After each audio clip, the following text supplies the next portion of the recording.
Australia prides itself on being a land of opportunity, but a recent report has found that this country is ranked 21st amongst industrialised countries in employing people with disabilities. It comes as the system that helps those people find work faces a major shake-up. Paul Clarick has the story.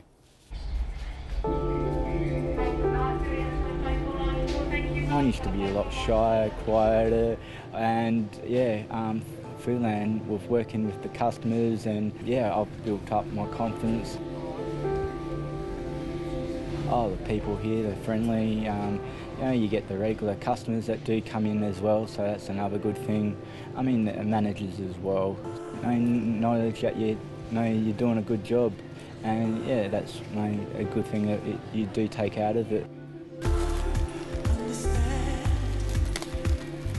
Jay Van Kasteren is among a minority of people with a disability employed in the Australian workforce. But having cerebral palsy has been no barrier to working at the Drake's Foodland at Golden Grove for almost a decade. He started off as a boy just cleaning the floor, doing the code Fs, and slowly progressed up doing price checks. He's very good with customers. That's one of probably his little strengths. He's good customer service, and they always ask, where's Jay if he's not at work. Very punctual.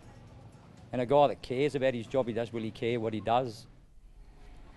Giving people with disabilities a chance is part of the company's policy. That's part of Drake's culture, and it's different than the Coles and the Woolies. We do have a different culture for Drake's, and we do like to give people opportunity. Jay's employment was secured by service provider Personnel Employment, which has been assisting people with a disability to find mainstream jobs for 25 years. They also provide ongoing job support. I come in, I check on Jay, see how he's going, talk to the store managers, find out if there's any issues, how everything's going. With Jay, everything's usually really, really good. Hey Marika. Hi Cheryl. How are you? Good, yeah? Cheryl Lewis-Ross performs a similar role for MARIKA SHACKAL.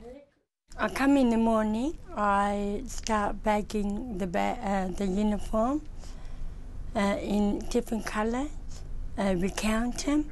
5 years ago, Personnel Employment found MARIKA a job in the Adelaide Convention Centre's uniform department.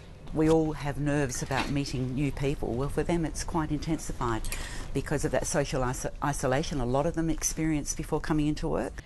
MARIKA's presence is also having a positive effect on staff. MARIKA is part of the team. She's just part of the team, so and they do accept her. They do. Where is MARIKA? She's not in today, so they do ask about her. But acceptance doesn't come automatically, especially from employers. We need to, in the first case, make the business case to the employer. And, I think employers are no different to anyone else. They're not necessarily well informed about the abilities of people with a disability. Another disability employment service provider, CBS, has successfully overcome that issue at the city building in which it's based. Here at the Aurora building on Perry Street, 3 people with disabilities are now providing concierge services. We look for employers that are interested in an economic result, but also who have a social and community responsibility. So those employers that I guess that believe in the triple bottom line, really. I love everything about this job. It's just so good to help people, to guide them through the building, to talk to people, to meet new people, even issuing swipe cards and programming swipe cards, which seems mundane. I still enjoy doing that. And have a nice day.